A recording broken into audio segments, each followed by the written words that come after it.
bonsoir à tous. Alors on est en direct ce soir de la Maison du Pain et je vais vous partager un message.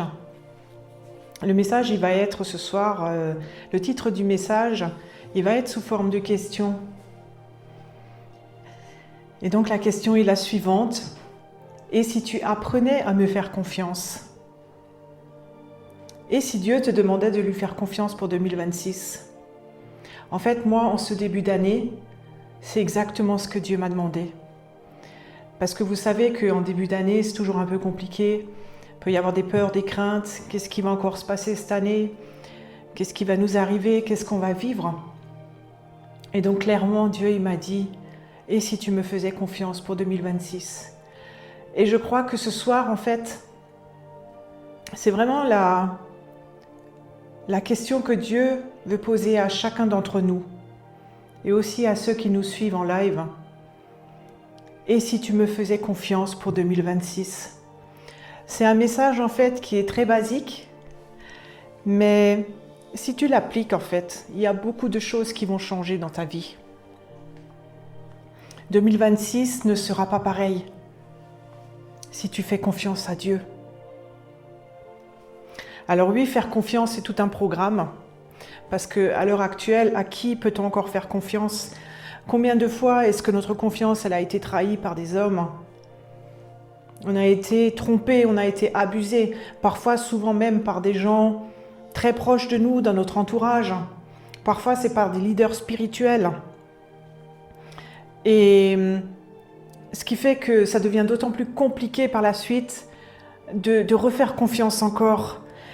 Et du coup, ce soir, maintenant, c'est le Père qui te dit « Fais-moi confiance. » En fait, ce Dieu que tu ne vois pas, ce Dieu que tu n'entends pas, ou à peine, je dis que tu n'entends pas parce que pour entendre quelqu'un, il faut être proche de lui.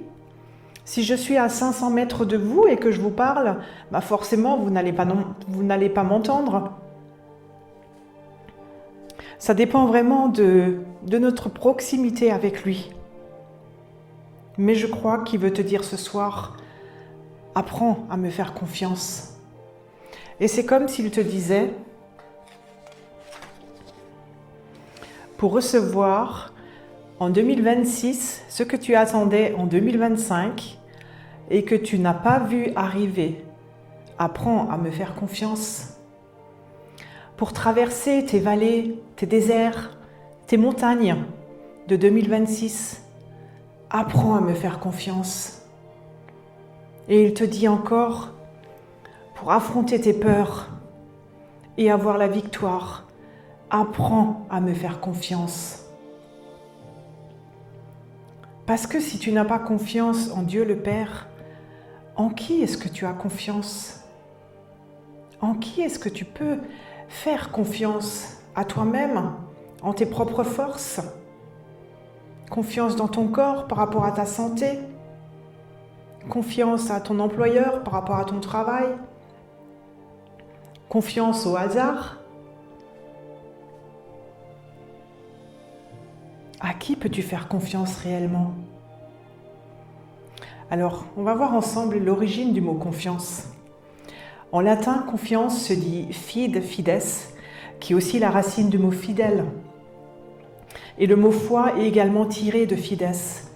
La foi et la confiance, mon deux pères, ils fonctionnent ensemble. Et c'est un acte de notre volonté pour mettre notre confiance en Dieu. C'est vraiment un acte de notre volonté. Sans la confiance, il n'y a pas de foi. Et en fait, on décide de faire confiance, c'est un choix. Même si humainement, on peut aussi dire que la confiance se gagne et que la confiance, on ne peut pas la forcer. Mais la confiance, c'est aussi quelque chose de très précieux parce que ça veut dire qu'on s'abandonne en fait. On remet quelque chose de précieux à quelqu'un en se fiant à lui et à sa bienveillance. Et ça, c'est pas rien parce que si on se trompe, on peut tout perdre. Et si on a déjà été abusé, c'est d'autant plus difficile encore de refaire confiance et peut-être même de faire confiance à Dieu. Alors c'est pourquoi on ne fait pas confiance à un inconnu, mais on fait confiance à quelqu'un qu'on connaît bien, n'est-ce pas? quelqu'un dont on connaît le cœur, quelqu'un avec qui on a cheminé, avec qui on a marché. Et il y a des degrés d'intimité, il y a des degrés de proximité. Et plus vous allez être proche avec quelqu'un, plus vous aurez tendance à lui faire confiance. Alors je vous pose cette question ce soir. Est-ce que vous pouvez faire confiance à Dieu le Père? Est-ce que vous pouvez lui faire confiance? Vous allez peut-être hocher la tête. Est-ce que vous le connaissez bien? Et quel est votre degré d'intimité et de proximité avec lui?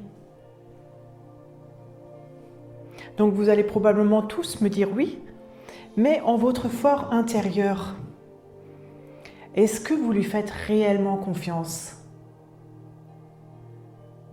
Faites parler votre cœur. Est-ce que vous croyez qu'il sera toujours là pour vous? Est-ce que vous croyez qu'il pourvoira à tous vos besoins? Finances, santé, famille, travail, avenir. Est-ce que vous croyez qu'il sera là dans tout ce que vous allez traverser? Vos déserts, vos vallées, vos montagnes? Est-ce que vous le croyez vraiment? Ça englobe beaucoup de choses. Est-ce que vous pouvez dire oui à toutes ces questions? Si au fond de votre cœur, vous êtes un tout petit peu troublé, s'il y a des inquiétudes qui sont là, c'est qu'il y a encore du boulot à faire. C'est que vous ne faites pas confiance totalement à 100%.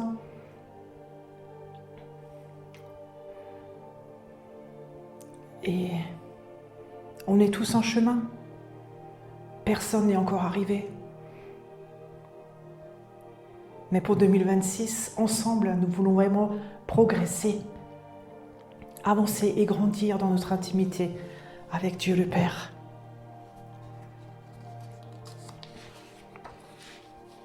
Parce qu'en fait, notre relation avec le Père, elle est tellement importante. Et la relation avec le Père, elle doit même être plus forte que celle que nous avons avec Jésus ou avec le Saint-Esprit.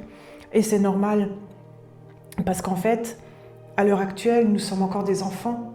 Nous sommes les enfants de Dieu, nous sommes des fils et des filles. Nous ne sommes pas encore cette épouse sans tache ni ride qui va être enlevée pour les noces de l'agneau. Mais nous sommes des enfants, fils et filles de Dieu. Et un enfant a besoin du Père. N'importe quel enfant a besoin du Père. Et nous avons besoin du Père en toute priorité.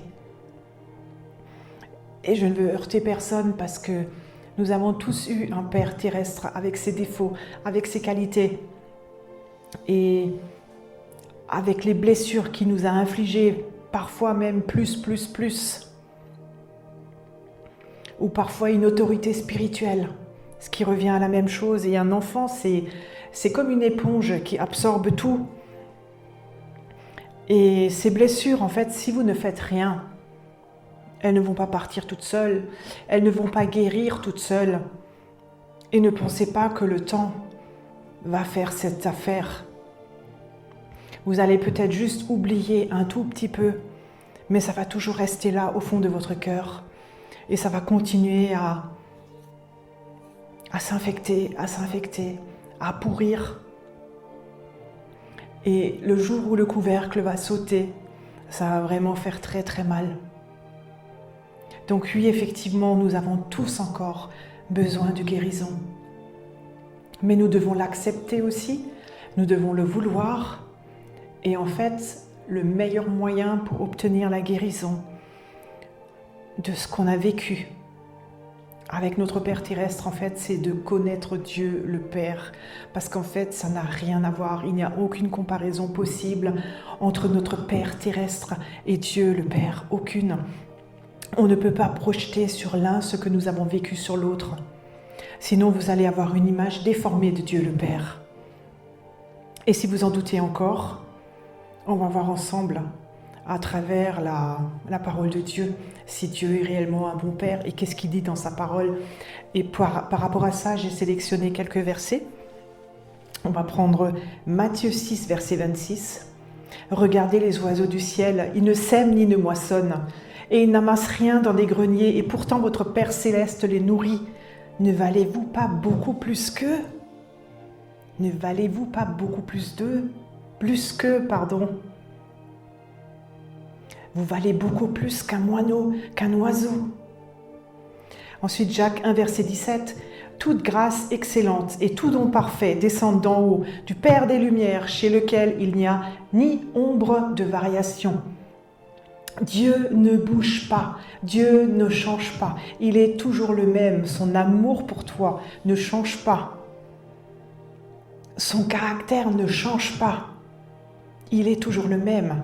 Il nous a aimés depuis le début, il nous aimera jusqu'à la fin.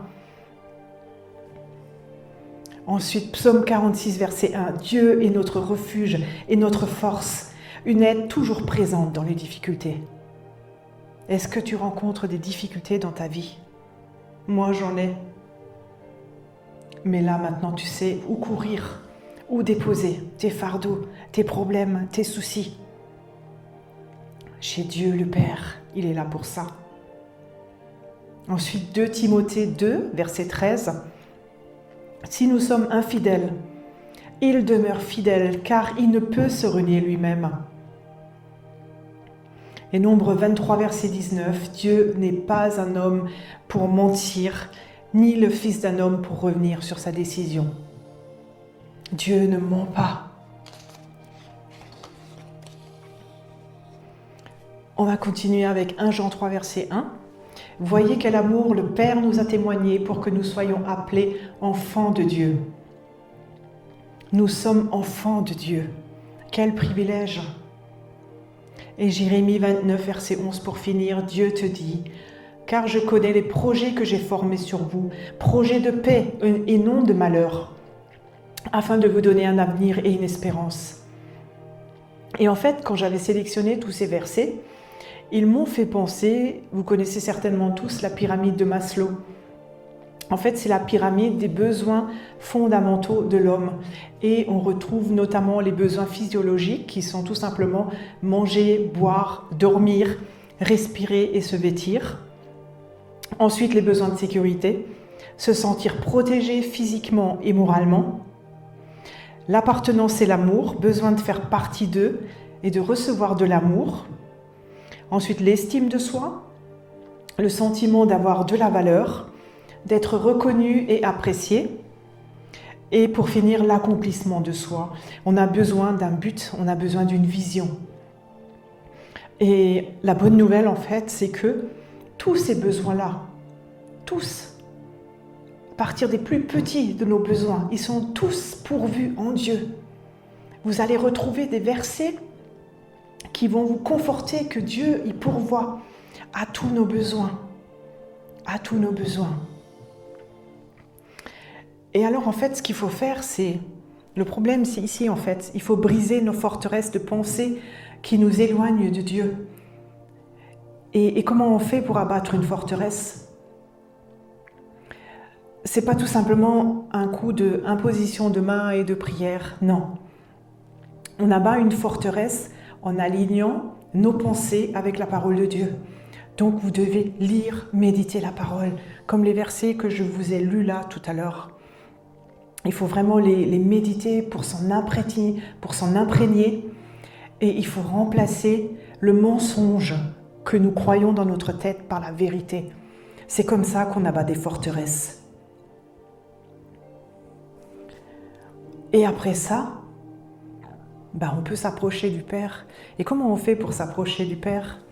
Parce qu'on peut avoir vécu une relation tellement difficile avec notre Père terrestre qu'on n'a aucune idée de comment faire pour s'approcher de Dieu le Père. Et là, une fois de plus, on va prendre la parole de Dieu, on va se replonger là-dedans et on va prendre quelques versets et on va avoir des réponses. Le premier verset, c'est Luc 10, verset 22. « Mon Père m'a tout donné. Personne ne connaît le Fils sauf le Père. Personne ne connaît le Père sauf le Fils. Mais si le Fils veut montrer le Père à d'autres, pour qu'ils le connaissent aussi. » Ensuite, Jean 5, verset 19. Je vous le dis, le Fils ne peut rien faire de lui-même.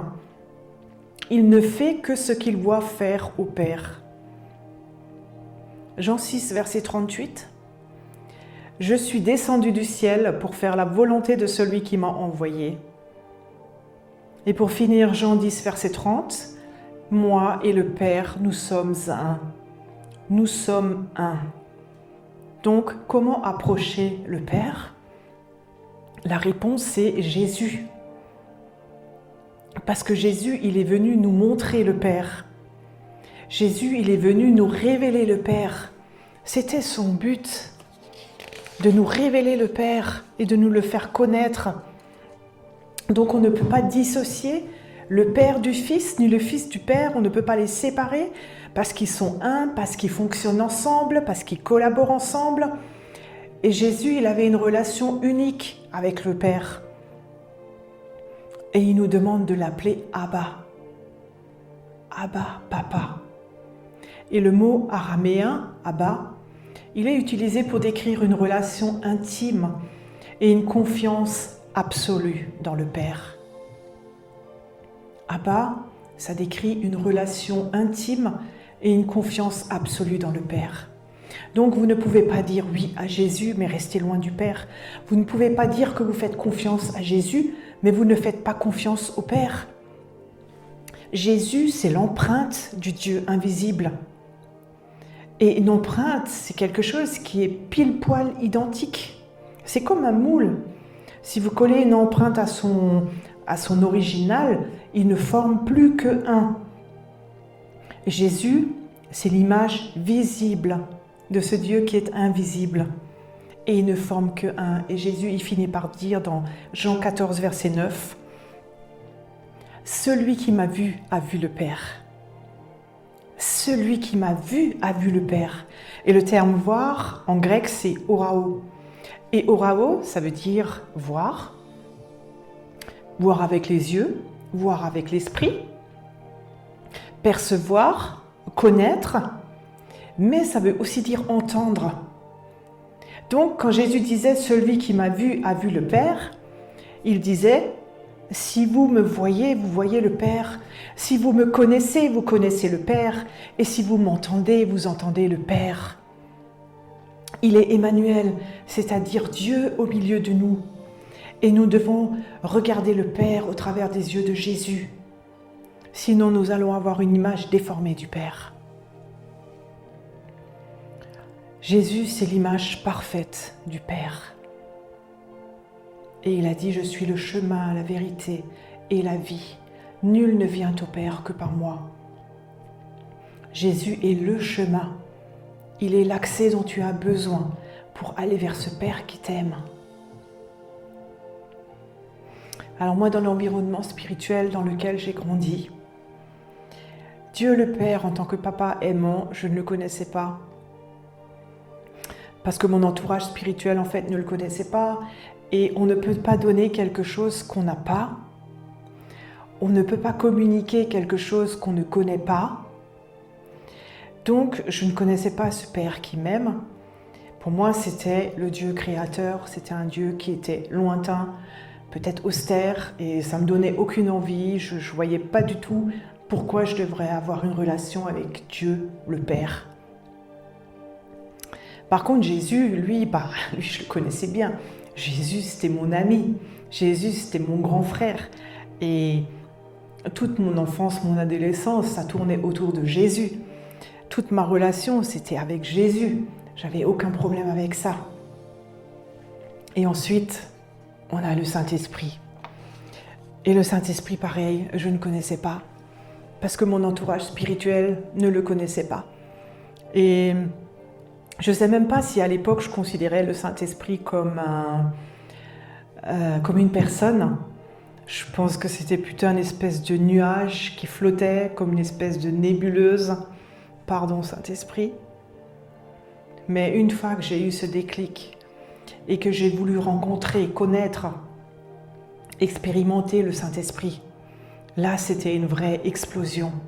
Je voulais tout savoir. Je voulais tout connaître, je voulais tout expérimenter. Le baptême du Saint-Esprit, les manifestations, etc.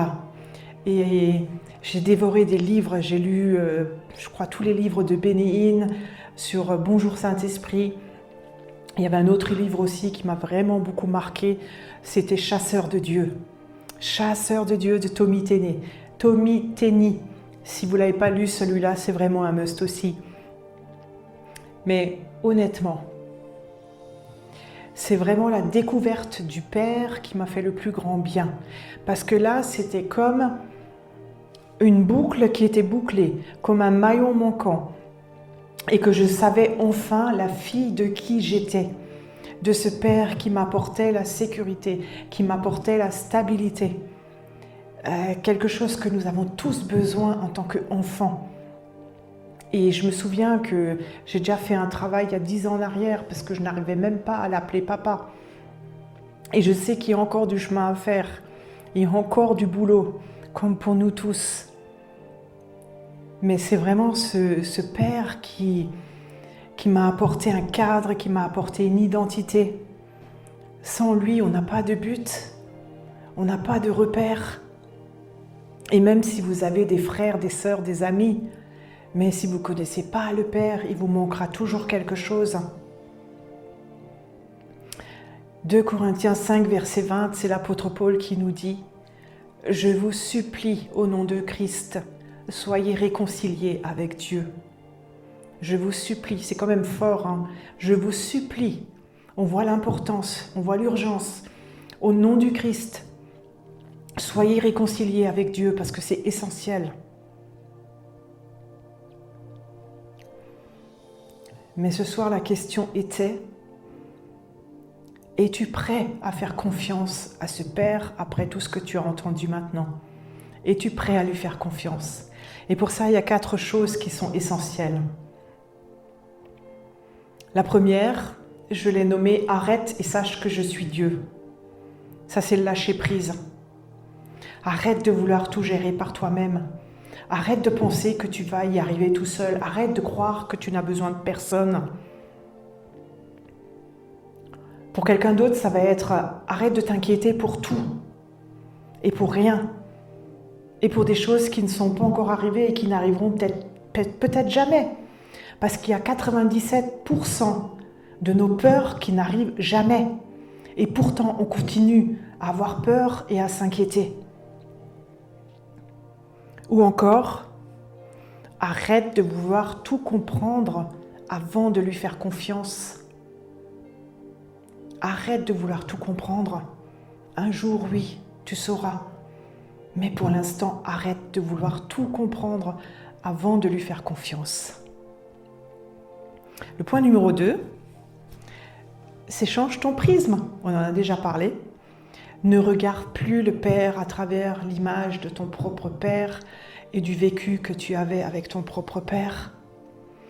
Mais regarde-le au travers des yeux de Jésus.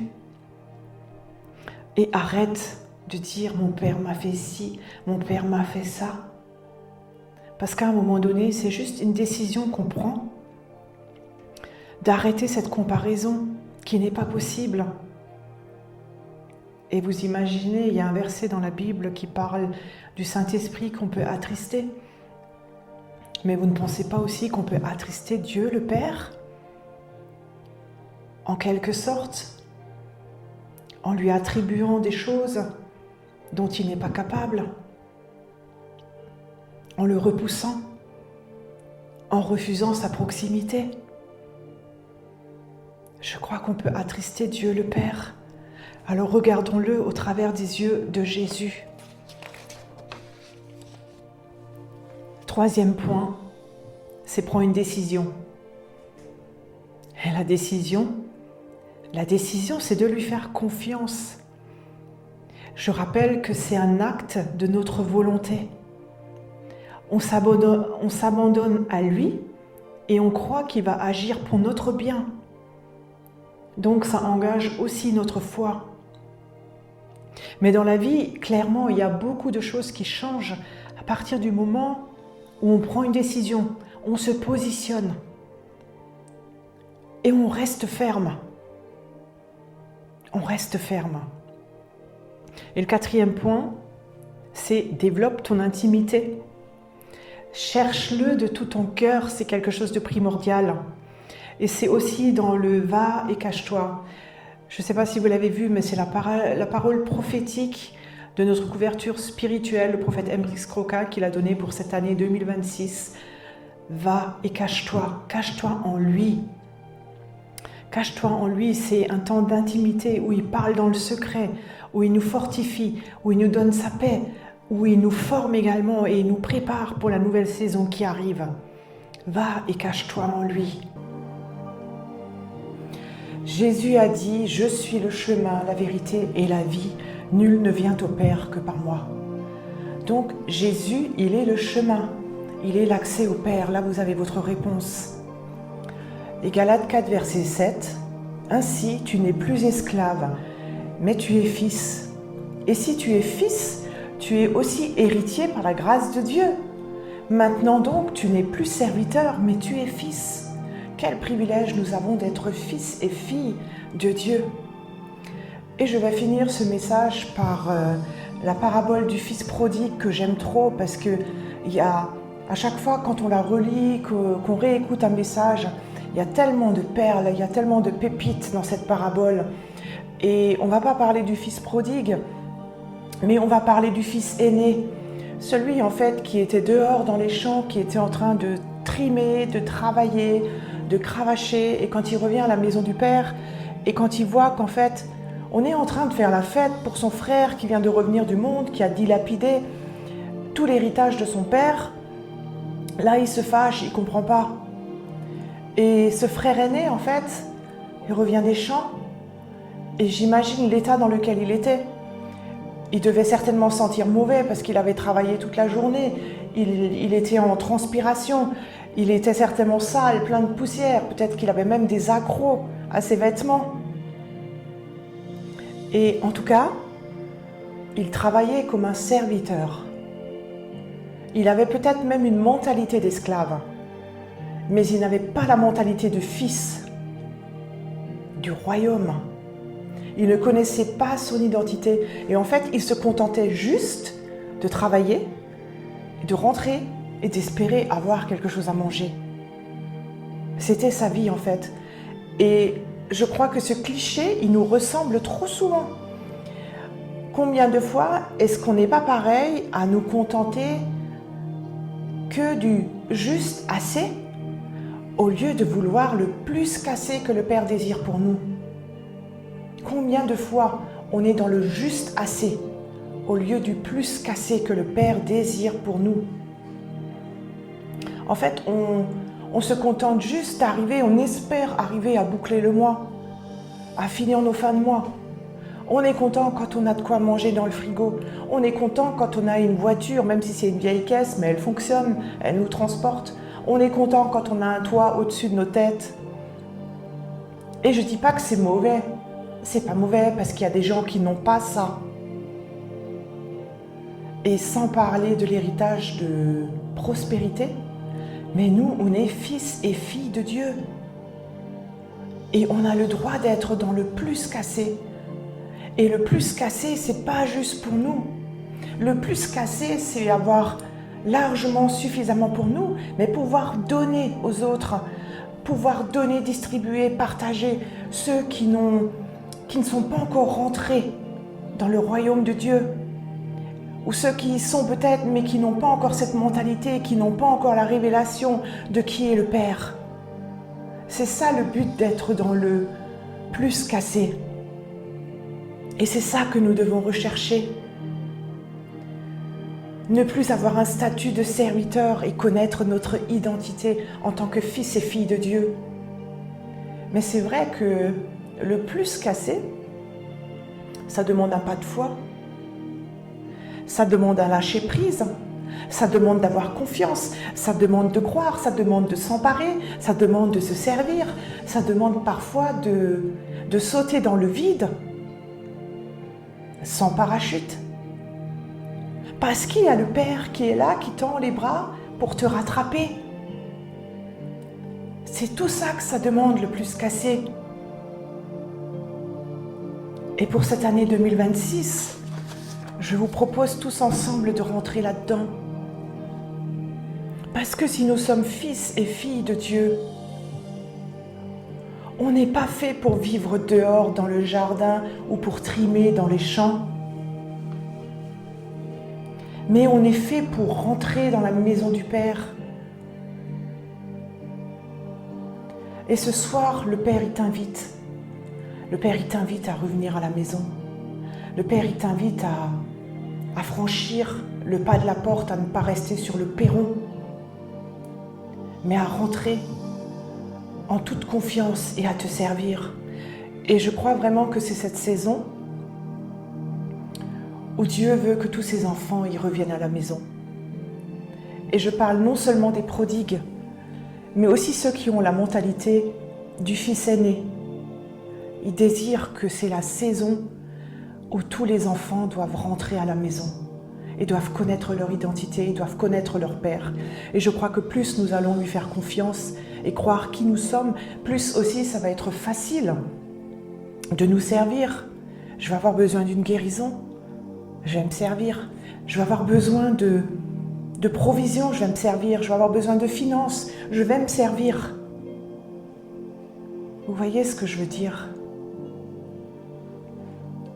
Alors si vous voulez bien prendre un moment où vous pouvez fermer vos yeux.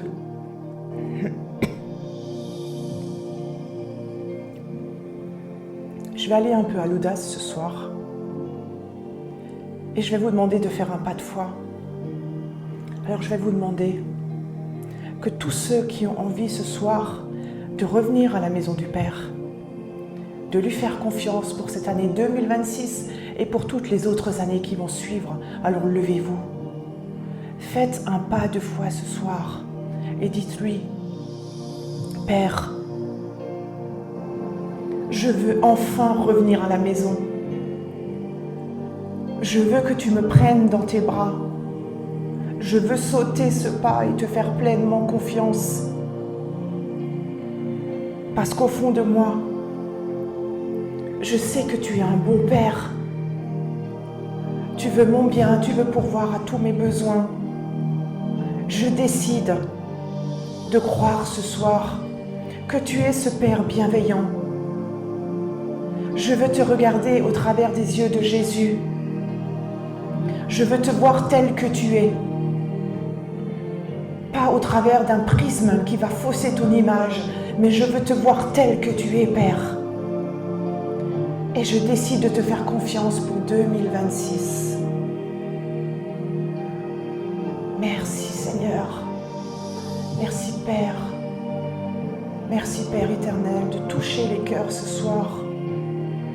Merci de venir et de restaurer l'image du Père. Merci de restaurer les cœurs, de guérir les cœurs. Tu connais chacun, tu connais le cœur de chacun. Tu sais tout ce qui a été enfoui depuis de nombreuses années. Alors je prie, je déclare ce soir que le Père, il veut te restaurer, que le Père, il veut guérir ton cœur. Il veut te guérir des blessures du passé, même celles qui remontent à 40 ans. Il veut te guérir ce soir. Alors accepte simplement, accepte ce baume, accepte son amour ce soir. Qu'il puisse le déverser maintenant, en cet instant sur toi. Laisse-toi toucher maintenant. Il est là. Il est là pour toi ce soir. Il t'entoure de ses bras bienveillants. Et il te dit à quel point il t'aime. Et il te dit que tu es son enfant chéri. Et il te dit qu'il se languit après toi. Ne le rejette pas ce soir.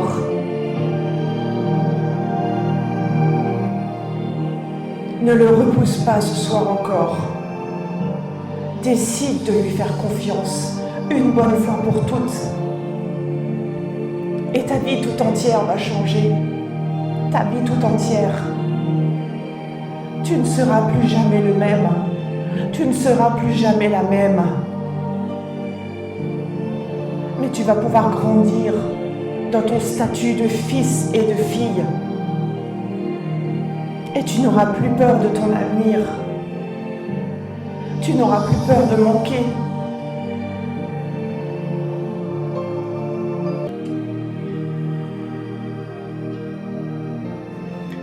Merci Père. Merci pour ce que tu es en train de faire. Et merci pour ce que tu feras encore. Dans le nom tout-puissant de Jésus.